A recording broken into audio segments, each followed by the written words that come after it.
Kita harus menaruh respect ke Inzaghi karena berhasil menang di stadionnya Juventus.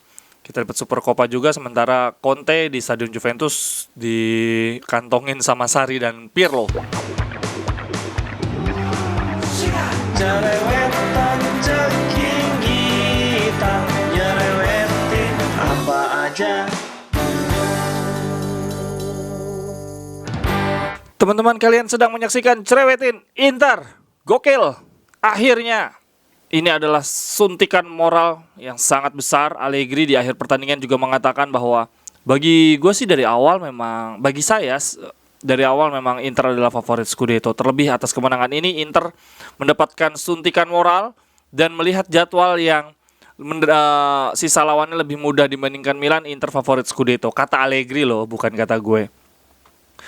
Kalau teman-teman ngelihat nih di pinggir jalan, di sekitar teman-teman ada orang sumringah senyum-senyum sendiri, udah sapa aja, langsung bisikin Forza Inter. Gue yakin itu anak Inter. Gak ada yang lebih berbahagia dibandingin anak Inter hari ini. Tapi kalau di tengah jalan teman-teman ngeliat ada yang rengut, ada yang ngedumel-ngedumel, sehari sensitif banget, udah bisikin lagi aja.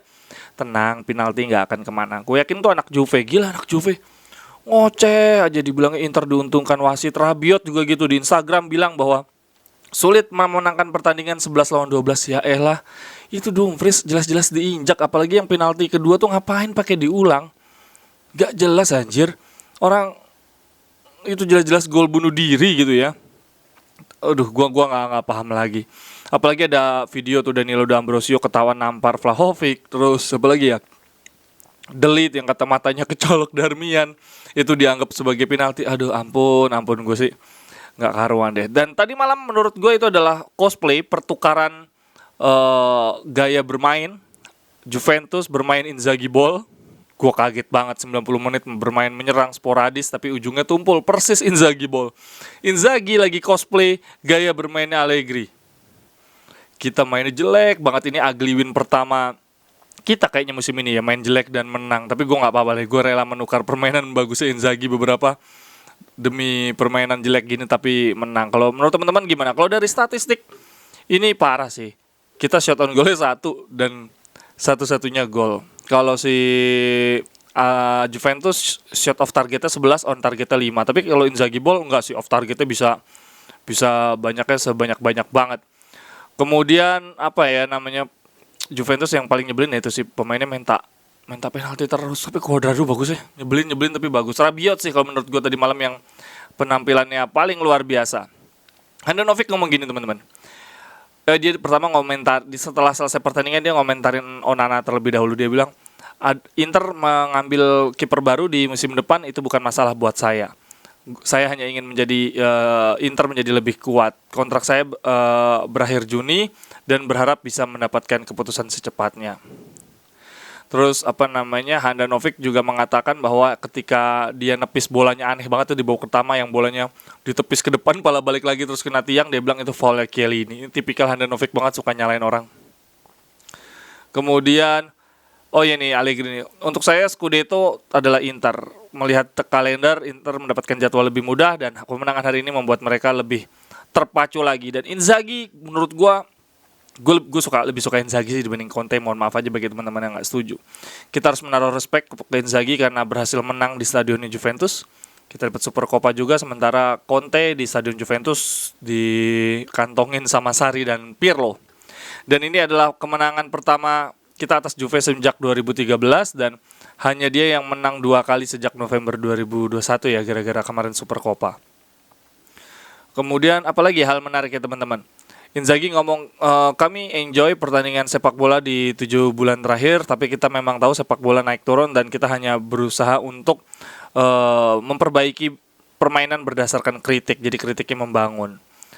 Kemudian saya masih mempunyai 2 tahun kontrak dan sekarang sedang ada diskusi untuk perpanjangan kontrak. Jadi I've just asked to talk about it and the end of the season, dan saya hanya ingin membicarakan hal itu di akhir musim. Jadi Inzaghi pingin fokus sepertinya. Nah yang gue bingung teman-teman, itu Hakan Calhanoglu pas penalti kenapa gayanya kayak minta maaf gitu ya, padahal dia mencetak gol yang luar biasa penting loh menurut gue. Ada yang tahu nggak teman-teman? Tapi parah sih, Inter butuh ini kayaknya ya, butuh penendang penalti. Gue pikir Lautaro, pas Hakan gue udah agak lega, ternyata sama kacurutnya juga. Aduh parah banget deh. ini penendang penalti kita siapa, dan gue masih nggak ngerti pola pikir Inzaghi kok bisa duetin duetin Lautaro sama Dzeko. Itu konsepnya gimana nggak paham, tapi Lautaro kartu kuning sehingga akumulasi kartu lawan Verona. Untuk pemain terbaik menurut gue Skriniar. Kalau teman-teman siapa? Walaupun Barella ada beberapa aksi keren, tapi dia beberapa kali juga kalah duel sama Rabiot. Kalau menurut gue tadi malam Skriniar gila-gilaan ngantongin Vlahovic, pakai banget sih itu udah top-topnya kiper.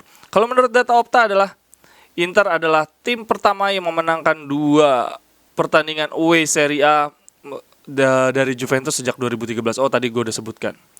Inter kembali tidak terkalahkan di in both of the seasonal Serie A meeting against Juventus.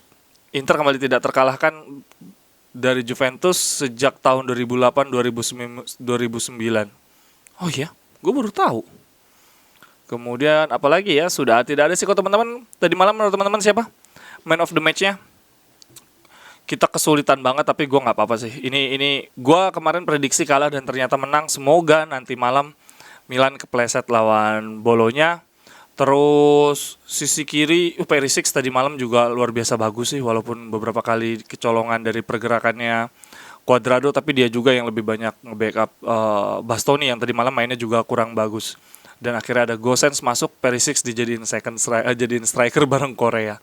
Korea cukup bagus, tapi kayaknya harus dikasih menit bermain lebih banyak. Kalau terlalu sedikit gini ntar permainannya nggak berkembang. Cuma satu hal yang gue nggak habis pikir, kok bisa-bisanya Gagliardini tuh dapat menit terus ya teman-teman ya. Dia tuh dukunnya siapa dia anaknya presiden Italia atau gimana sih? Dia main lawan Liverpool, main lawan Juventus, main lawan Milan, dia hokinya gede banget itu, dia jam terbang itu big match main mulu. Kayaknya dia waktu itu lawan Madrid juga gokil deh. Walaupun nggak jelas banget. Andai kita punya gelandang tengah bongsor cepet kayak Rabiot atau Zakaria gitu, gokil juga ya. Gagliardini sama Vecino kurang agresif dan kurang punya speed sih, nggak kayak Rabiot dan Zakaria. Oke deh teman-teman, semangat. Semoga Milan kepleset. Sampai ketemu di cerewetan berikutnya. Bye-bye, thank you. Cerewetan ceking kita, nyerewetin apa aja.